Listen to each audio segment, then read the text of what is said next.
Let me share with you another, shall I say, problematic or ambiguous aspect of Pope Francis's Amoris Laetitia, the joy of love.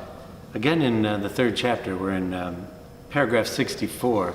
We find this very beautiful presentation, but I want to shed some light on where ambiguity will sneak in, and unless further clarity is had, we don't further the great teachings of our faith on marriage and the family. He says this: the example of Jesus is a paradigm for the church. He began his public ministry with the miracle at the wedding feast of Cana. He shared in everyday moments of friendship with the family of Lazarus and his sisters, and with the family of Peter. He sympathized with grieving parents and restored their children to life. In this way, he demonstrated the true meaning of mercy, which entails the restoration of the covenant. That's very beautiful. Couldn't agree more. As we look at the Gospels, we see Jesus' family and participation in family life is paramount. It's a paradigm, as he says. No argument with our Holy Father on that. But here's how he continues. He says, this is clear from his conversations with the Samaritan woman in John chapter 1, and with the woman found in adultery, John chapter 8, where the consciousness of sin is awakened by an encounter with Jesus' gratuitous love. It's very true that the woman's conscience was awakened by Jesus' love. The question is, though, what does that love consist of? And would her conscience been awakened if Jesus' interpretation of love is what I've seen misinterpreted through various commentaries on Amoris Laetitia?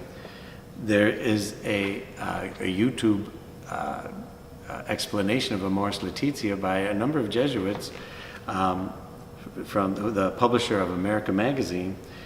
They explain Amoris Laetitia and say, in the end, after examining all this rich mercy and reaching out to people and discussing the very many controversies in the church today regarding marriage and the family, namely divorce and remarriage and gay marriage, two points especially, they say you can interpret the Pope's words in this light.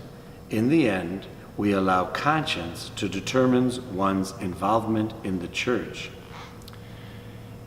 If that interpretation is correct, interpretation of Amoris Laetitia, they've really set themselves outside of the 2,000-year history of the church.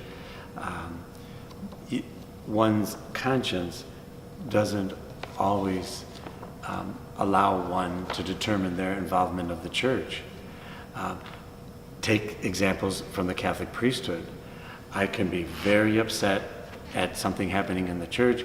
I can do something that is very wrong as a priest, and in my conscience I could say I'm justified, but the bishop comes along and says your faculties are dissolved or rescinded. I can't just argue back and say I will let my conscience determine my involvement in the church. So look at how the church deals with its priests, and then apply the same to lay people. And there's not one truth for priests, for instance, and another truth for lay people. The church does guard the priesthood as well as it guards marriage. They're both sacraments, and that's what maintaining marriage as a sacrament. There is an ability to say no at certain times, and that's what a misinterpretation of Amoris Laetitia seems to be inspiring in people's minds, that there's a church with no. That is never, it's not the way it's ever been, and it's not the way it ever will be. And Amoris Laetitia a bad interpretation of Amoris Laetitia doesn't change that. I'm Father Tom Koys. Thanks for listening.